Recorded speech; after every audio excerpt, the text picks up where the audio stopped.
आकाशवाणी देहरादून से प्रस्तुत है प्रादेशिक समाचार।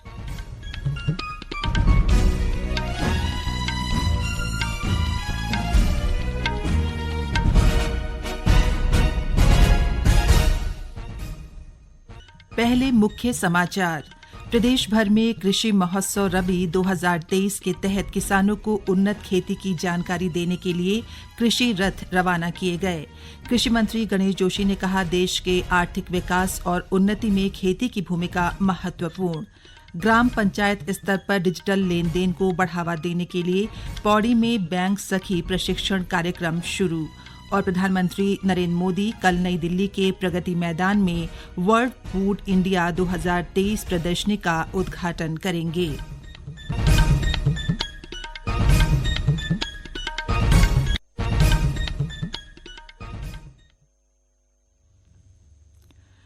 नमस्कार, समाचारों के साथ मैं पंकज सनवाल खुलबे। अब समाचार विस्तार से।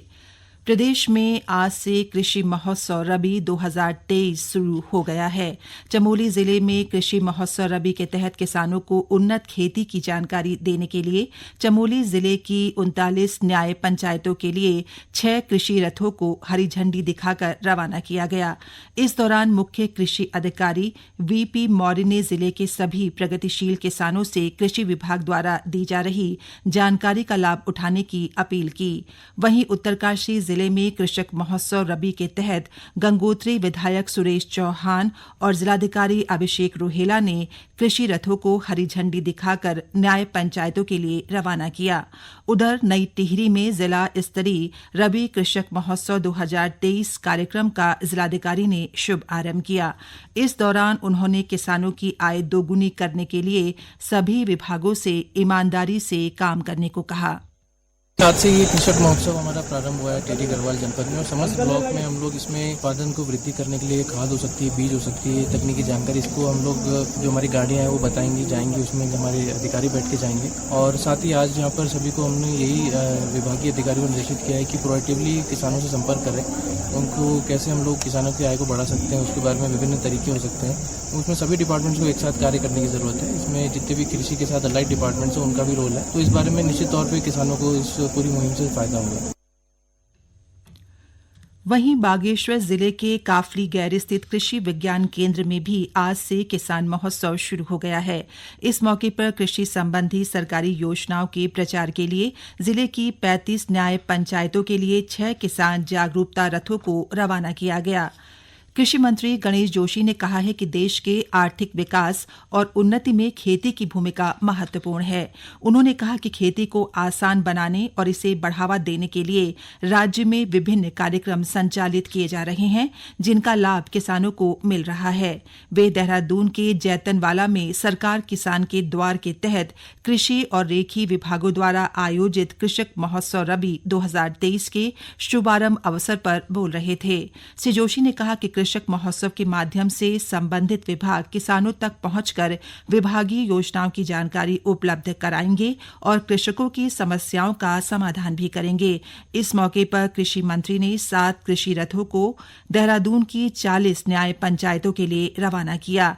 ये रथ सरकार की विभिन्न जन कल्याणकारी योजनाओं की जानकारी किसानों तक पहुंचाएंगे। वीर चंद्र सिंह गढ़वाली पर्यटन स्वरोजगार योजना और दीनदयाल उपाध्याय होम स्टे योजना के तहत रुद्रप्रयाग जिला प्रशासन रोजगार के अवसर उपलब्ध करा रहा है। इन योजनाओं को लेकर मुख्य विकास अधिकारी नरेश कुमार की अध्यक्षता में आज जिला स्तरीय स्क्रीनिंग समिति की बैठक आयोजित की गई। इस दौरान योजनाओं के लाभ के लिए ऑनलाइन आवेदन करने वाले व्यक्तियों के आवेदन पत्रों की जांच की गई और उनका साक्षात्कार लिया गया। पिथौरागढ़ जिले का ऐतिहासिक जौलजीबी मेला 14 नवंबर से शुरू होगा। मेले को भव्य रूप देने के लिए प्रशासन और मेला समिति तैयारियों में जुट गए हैं। अपर जिलाधिकारी डॉ शिव कुमार बरनवाल ने बताया कि मेला अवधि के दौरान भारत नेपाल पुल सुबह 6 से रात 10:30 बजे तक खुला रहेगा और पुल पर एक बार में अधिकतम 30 व्यक्तियों की आवाजाही होगी। उन्होंने बताया कि मेले के दौरान शांति और सुरक्षा व्यवस्था बनाए रखने के लिए पुलिस, होमगार्ड, पीआरडी, पीएससी और एसडीआरएफ की टीम तैनात की जाएंगी। मुख्यमंत्री पुष्कर सिंह धामी ने अहमदाबाद स्थित गांधी आश्रम पहुंचकर राष्ट्रपिता महात्मा गांधी को श्रद्धांजलि दी। इस अवसर पर मुख्यमंत्री ने कहा कि महात्मा गांधी ने पूरी दुनिया को सत्य, अहिंसा और सद्भाव का संदेश दिया। मुख्यमंत्री ने कहा कि राष्ट्रपिता गांधी जी के स्वाधीनता आंदोलन में किए गए कार्य हमेशा से हमें प्रेरणा देने का काम करते हैं। ये समाचार आप आकाशवाणी के देहरादून केंद्र से सुन रहे हैं। केंद्र सरकार द्वारा संचालित आजीविका मिशन के तहत पौड़ी जिले में बैंक सखी प्रशिक्षण कार्यक्रम आयोजित किया गया है। इस प्रशिक्षण कार्यक्रम का उद्देश्य ग्राम पंचायत स्तर पर डिजिटल लेन देन को बढ़ावा देने के लिए महिलाओं को प्रशिक्षित कर उन्हें रोजगार उपलब्ध कराना है।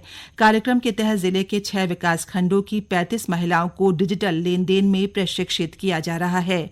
ग्रामीण स्वरोजगार प्रशिक्षण संस्थान की निदेशक मीनाक्षी शुक्ला ने कहा कि ग्रामीण महिलाओं को प्रशिक्षित करने के बाद गांव में रहने वाले दिव्यांग लोगों को बैंकिंग की सुविधाएं पहुंचाने में आसानी होगी। 1 ग्राम पंचायत 1 BC का ये कार्यक्रम, ट्रेनिंग का प्रोग्राम स्टार्ट किया गया है जो 1 तारीख से 7 तारीख तक चलेगा। एक्चुअली इनका बेसिक मोटो है कि जो गांव के दूर दराज के इलाके हैं जिसमें सीनियर सिटीजन हैं या जो विकलांग हुए, जो बैंक में उनकी एक्सेस नहीं हो पाती आसानी से, उनका एक दिन में विड्रॉल करना हो या डिपॉजिट करना हो तो पूरा दिन चला जाता है। तो सरकार ये चाहती है कि गाँव की ही महिलाएं हैं, इनको प्रशिक्षित करके घर डोर टू डोर सर्विस इनको दी जाए। इसीलिए ये प्रशिक्षण कार्यक्रम ऑर्गेनाइज किया गया है। प्रधानमंत्री नरेंद्र मोदी कल नई दिल्ली के प्रगति मैदान में वर्ल्ड फूड इंडिया 2023 प्रदर्शनी का उद्घाटन करेंगे। 3 दिन के इस कार्यक्रम का आयोजन खाद्य प्रसंस्करण उद्योग मंत्रालय कर रहा है। इसका लक्ष्य विश्व को भारत की समृद्ध भोजन संस्कृति से परिचित कराना है। आकाशवाणी समाचार के साथ एक भेंट में मंत्रालय की सचिव श्रीमती अनीता प्रवीण ने कहा कि 23 राज्यों और कई देशों से करीब 1200 हितभागी अपने उत्पाद इस प्रदर्शनी में प्रदर्शित करेंगे। आगामी 15 नवंबर को जनजाति गौरव दिवस मनाया जाएगा। इस उपलक्ष्य में आकाशवाणी देहरादून का क्षेत्रीय समाचार एकांश विभिन्न आदिवासी नायकों के देश के विकास में दिए गए योगदान के प्रति श्रद्धांजलि व्यक्त करने के लिए एक श्रृंखला प्रसारित कर रहा है, जिसमें विभिन्न आदिवासियों की गौरव गाथाओं की जानकारी श्रोताओं तक पहुंचाई जाएगी। इसी क्रम में आज मध्य प्रदेश के खंडवा में जन्मे जनयोद्धा टंट्या भील की गौरव गाथा प्रसारित की जा रही है। जन योद्धा टंट्या भील का जन्म 1842 में मध्य प्रदेश के बड़ा खंडवा में हुआ। वे भील जनजाति के थे। टंट्या भील एक ऐसा व्यक्तित्व था जिसने वन में जन्म लेकर अभाव और अशिक्षा से जूझते हुए अपनी इच्छा शक्ति और संकल्प से एक ऐसा असाधारण आंदोलन छेड़ा जो शोषण और अन्याय के प्रतिकार का प्रतीक बनकर संपूर्ण भारत में गया। उनका संघर्ष सामंतों और साहूकारों के विरुद्ध जन क्रांति थी, जो आगे चलकर अंग्रेजों के विरुद्ध स्वतंत्रता का संग्राम बना। टंट्या ने ग्रामीणों को एकत्रित करके उन्हें खेती के लिए प्रेरित किया। 1857 की लड़ाई को सुदूर वन प्रांतों और उनके समीप बसे गांव तक ले जाने का श्रेय टंट्या भील को ही जाता है। उस समय 1857 की क्रांति के महानायक तात्या टोपे की टंट्या भील से कई मुलाकातें हुई। जब टंट्या के स्वाधीनता अभियान की जानकारी अंग्रेजों और साहूकारों को लगी, तब अंग्रेजों ने साजिश रचकर टंट्या को खंडवा जेल में बंद कर दिया। 26 सितंबर 1889 को टंट्या पर मुकदमा चलाया गया और 4 दिसंबर 1889 को वीर नायक टंट्या भील को फांसी दे दी गई।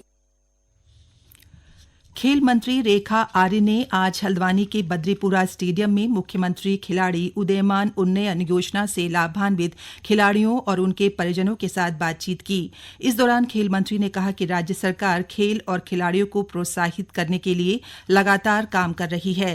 खेल मंत्री ने कहा कि राज्य सरकार जल्द ही सरकारी नौकरियों में खिलाड़ियों के लिए 4% के आरक्षण की व्यवस्था करने जा रही है।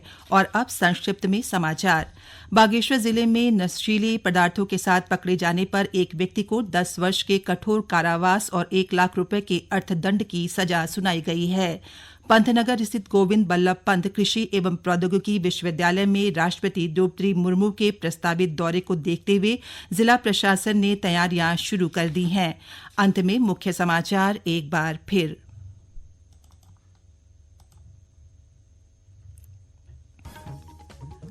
प्रदेश भर में कृषि महोत्सव रबी 2023 के तहत किसानों को उन्नत खेती की जानकारी देने के लिए कृषि रथ रवाना किए गए। कृषि मंत्री गणेश जोशी ने कहा, देश के आर्थिक विकास और उन्नति में खेती की भूमिका महत्वपूर्ण। ग्राम पंचायत स्तर पर डिजिटल लेन देन को बढ़ावा देने के लिए पौड़ी में बैंक सखी प्रशिक्षण कार्यक्रम शुरू। और प्रधानमंत्री नरेंद्र मोदी कल नई दिल्ली के प्रगति मैदान में वर्ल्ड फूड इंडिया 2023 प्रदर्शनी का उद्घाटन करेंगे। इसके साथ ही प्रादेशिक समाचार का ये बुलेटिन समाप्त हुआ। नमस्कार।